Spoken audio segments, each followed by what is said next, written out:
Franck Ferrand raconte sur Radio Classique.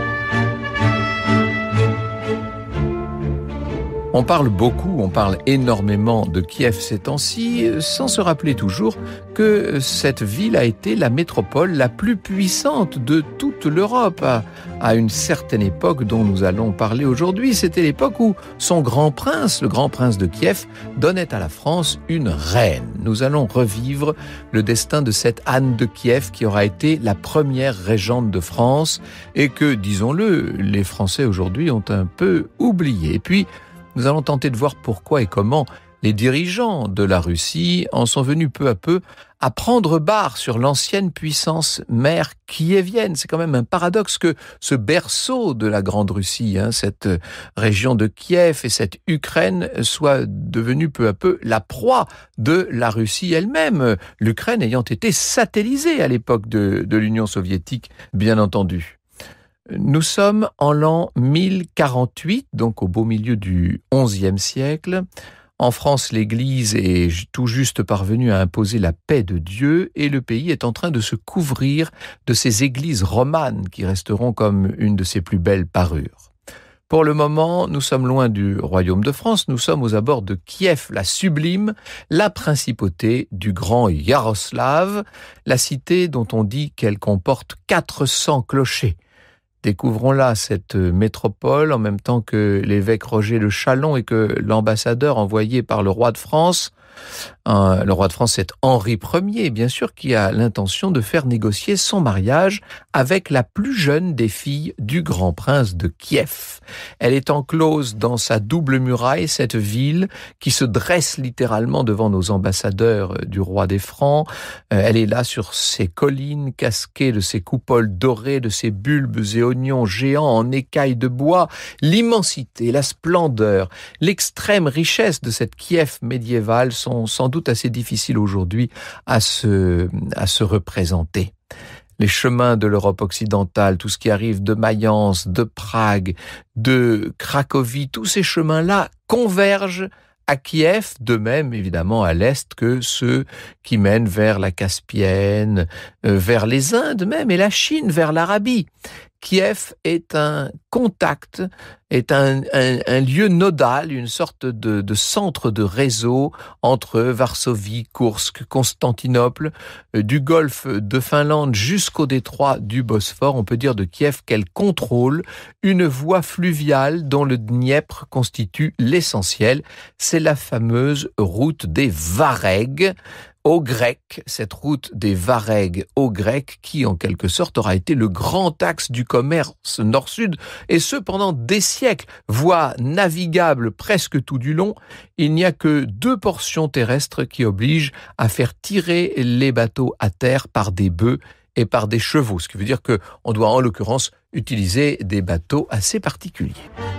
On va revenir à cette Kiev de Yaroslav, on l'a visité, on suivra la princesse Anne depuis son berceau natal jusqu'à Senlis, c'est-à-dire qu'on la suivra de l'opulente cour de son père jusqu'à la cour bien plus modeste du roi de France. Mais avant ça, j'aimerais vous arrêter un peu sur le paysage historique de cet empire de Kiev. D'où vient-il? Qui l'a constitué? Dans quelles conditions? Étant donné tout ce que nous vivons depuis quelques mois maintenant, ça me paraît peut-être utile d'y revenir et de le développer.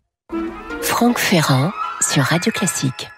Dites-vous que dès le IXe siècle, un certain nombre de Slaves orientaux ont fait souche le long des fleuves qui sont situés entre la mer Baltique au nord et la mer Noire au sud, à commencer par le fameux bassin du Dniepr et de la Lovat. Les peuples qui sont là sont essentiellement nomades, mais ils ont eu tendance à s'installer dans un certain nombre de foyers proto-urbains, tout au nord à Novgorod, et puis sur le Dniepr moyen à Kiev. Bien sûr, ça s'appelle pas encore Kiev à l'époque, mais c'est la ville qui un jour deviendra Kiev. Or, à la fin du IXe siècle, ces tribus ont été unifiées par une dynastie kievienne qu'on appelle les Rurikides, parce qu'ils descendent de Rurik, un Varègue, un Scandinave de culture viking, qui était d'une certaine façon cousin des Normands occidentaux. Il s'est établi, ce Rurik, il s'est établi à Novgorod, donc très au nord, en 862, et puis ses successeurs se sont peu à peu emparés des territoires qui se trouvaient au sud de Novgorod. Ils sont allés jusqu'à Kiev, et là ils ont fait un État qui s'appelle Rus. Voilà l'origine du mot Russie, bien entendu. Ça, c'est en tout cas la version officielle de l'histoire, au moins jusqu'en 1917. Donc, une primauté à l'idée d'envahisseurs germaniques venus civiliser les peuplades slaves orientales de la région. Évidemment, avec la révolution russe, on va vouloir écrire une contre-histoire, une histoire anti-normaniste d'une certaine manière. On ne veut plus de ces envahisseurs du Nord, on veut au contraire mettre en avant les populations slaves qui sont là. La Rousse, dit-on, est l'émanation des Slaves eux-mêmes. C'est une population de substrat. On n'a quand même pas eu besoin des Vikings, même s'ils s'appelaient les Varegs en l'occurrence, pour venir nous civiliser. Voilà ce que disent en tout cas les historiens soviétiques. Où est la réalité ? Elle est sans doute entre les deux. C'est vrai qu'il y avait une culture, une langue, une organisation extrêmement forte dans cette région et qui était due aux Slaves, ça c'est certain, mais il y avait aussi le rôle fédérateur, le rôle, si j'ose dire, de dynamisateur des Varegs. Les premiers grands princes rurikides sont Igor, qu'on appelle Ingvar là-bas, et Oleg, qu'on appelle le Oleg, ça fait beaucoup penser au prénom scandinave Ilgi, vous voyez, ça laisse quand même entendre que ces gens venaient bien du Nord, incontestablement. Bref, ce qui, dans cette affaire, importe surtout, c'est que, sous l'impulsion des Varegs, le nouvel État kievien est fini par se tourner vers ce qui à l'époque était la grande civilisation au sud du continent, c'est Byzance, évidemment, avec ce marché de Constantinople de si forte attraction. Alors on a fondu vers Byzance, d'abord par la force, c'est les camps d'Oleg, en 907, en 911. 911, c'est l'époque où les Vikings en France obtiennent la province de Normandie, vous voyez, donc voilà, tout ça est tout à fait contemporain, bien entendu. Et puis ensuite, on s'est mis à traiter, à négocier avec, à partir de 911, des accords et des traités entre les Varegs et les Byzantins, traités renouvelés au milieu du Xe siècle. Et là, il se passe un événement de la plus haute importance, c'est qu'en 937, la princesse Olga, Sainte Olga, va adopter la religion chrétienne des Byzantins. Elle est reçue à Byzance sur un véritable tapis de roses et cette christianisation de la région va tout changer, bien entendu. Et c'est un pas de cette civilisation, de ce berceau qu'on appelle donc les Russes, c'est un pas vers l'orthodoxie byzantine. En 988, l'empereur de Byzance, le Basileus comme on l'appelle, va donner sa sœur en mariage au grand prince de Kiev, Vladimir, à condition que celui-ci soit baptisé dans la foi orthodoxe. Il accepte, il ordonne que toutes les idoles païennes de Kiev soient jetées au Dniepr, et à ce moment-là, évidemment, c'est le début d'une toute nouvelle civilisation dans les contrées qui nous intéressent. Vladimir le Grand, le Soleil Rouge, comme on l'appelait, va couvrir sa cité, la cité rurique, de quelques 700 églises, qui, vous l'aurez compris, sont ce que nous appelons, nous, des églises orthodoxes. Son successeur Yaroslav va en bâtir quelques 400 autres, dont beaucoup ne seront plus en bois, parce que le bois, ça prend feu, il y a eu beaucoup d'incendies, alors on va se mettre à les construire en pierre. Ce royaume, cet empire russe se met à l'école de Byzance sur le plan de l'architecture, de la littérature, des peintures d'icônes, évidemment, avec des élèves au nord qui, de loin, vont bientôt surpasser leurs maîtres du sud. Kiev est directement soumise au patriarcat de Constantinople. Elle est métropole de toute la Rousse. Remarquez que je n'ai pas encore prononcé le nom de Russie, parce que ça, évidemment, ça induirait un certain nombre de confusions historiques. Nous sommes dans le berceau de la Russie, nous ne sommes pas encore, à cette époque-là, en présence d'une puissance russe. Traditionnellement, on oppose une Rousse chrétienne et des populations nomades totalement païennes. notamment le puissant empire khazar, qui était de langue turque et dont les dirigeants s'étaient pour la plupart convertis au judaïsme. Bon, bref, je ne vais pas entrer dans tous ces détails. Il se trouve que des recherches relativement récentes indiquent qu'il faille être plus nuancé. Les khazars, en vérité, ont autant influencé les Slaves orientaux que les Varegs. Et d'ailleurs, dès 859, on relève un chef Vareg qui porte le titre de Khagan, emprunté au fameux nomade turcophone dont je vous parlais. Bref, les grands princes de Kiev aussi porteront d'ailleurs ce titre. Par la suite, les steppes du sud de la Rousse seront dominées par les Povoltsi, qui sont plutôt des mercenaires pour les grands princes kieviens, qui d'ailleurs de temps en temps se retournent contre leurs commanditaires, contre les grands princes en question. Ce qui est certain dans tout ça, c'est que plus le temps passe et plus l'importance politique de la Rousse se développe. En 1050, l'État de Kiev connaît son apogée sous le règne du grand prince Yaroslav Ier, qu'on appelle le Sage, qui va faire construire la cathédrale Sainte-Sophie de Kiev.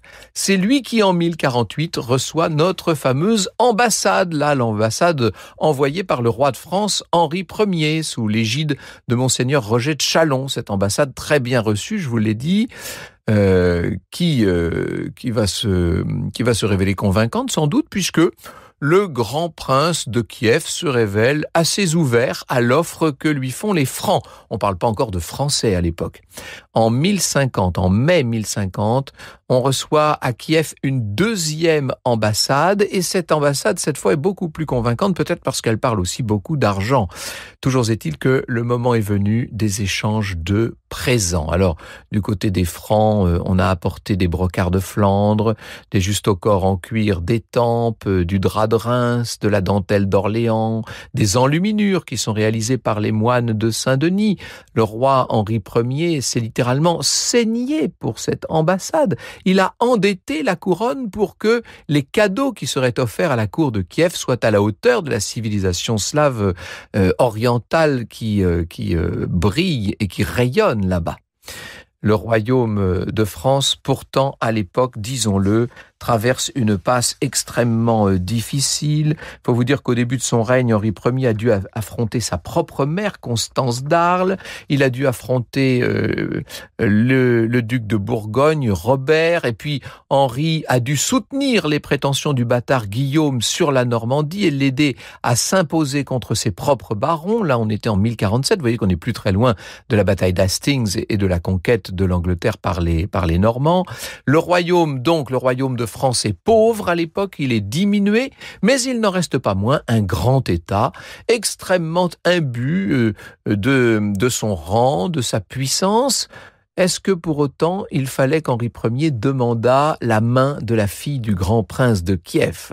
On ne sait pas exactement ce qui a motivé cet envoi d'ambassade.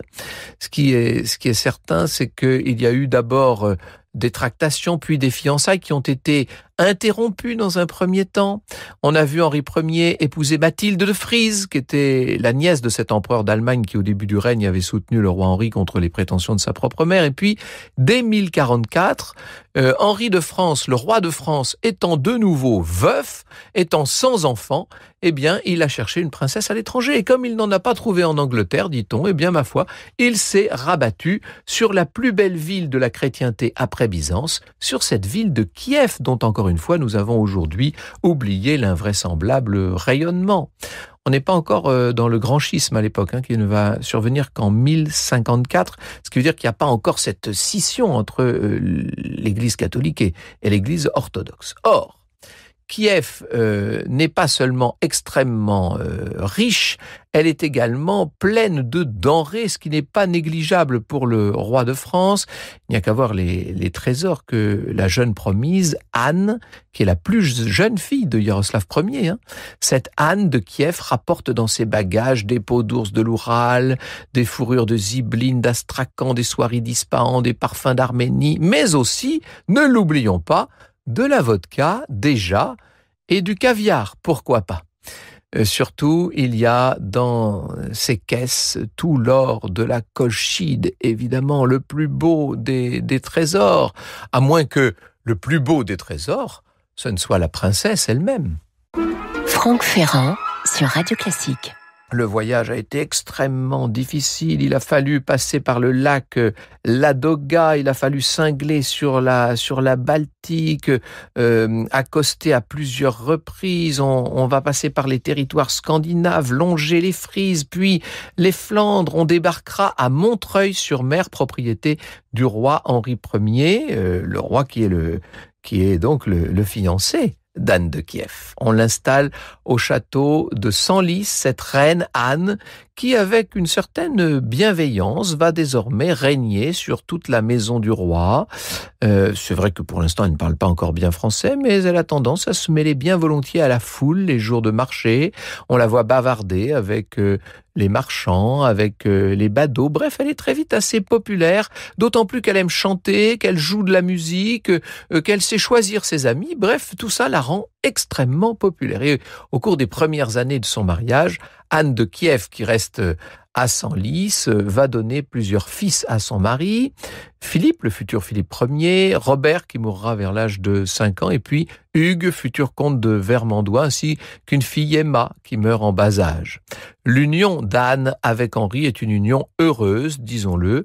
En juillet 1058, alors qu'elle séjourne à Melun, elle y reviendra un peu plus tard d'ailleurs, on la voit organiser des festivités, puis elle se rend à Cambrai, où le roi délivre un diplôme à l'abbaye d'Anon, et en mai 1059, elle est à Reims, où avec l'ensemble de la famille royale, elle va pouvoir assister au sacre de son fils aîné.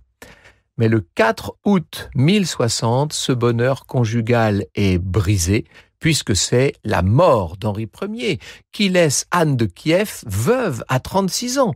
Son fils à l'époque n'a que 7 ans, elle devient régente, elle sera d'ailleurs la première régente de l'histoire de France, cette Anne de Kiev. Seulement, très vite, elle est enlevée par un grand seigneur, le comte de Crépy, qui veut absolument l'épouser et qui y arrive. Le problème, c'est que le mari en question était déjà marié, donc maintenant il est bigame et les époux vont être excommuniés.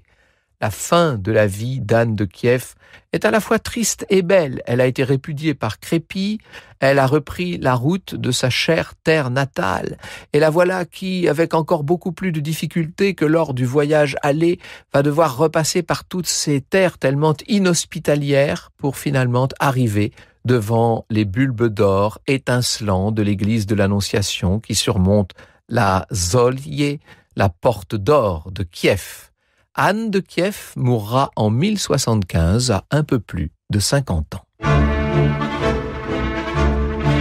Vous écoutez Radio Classique.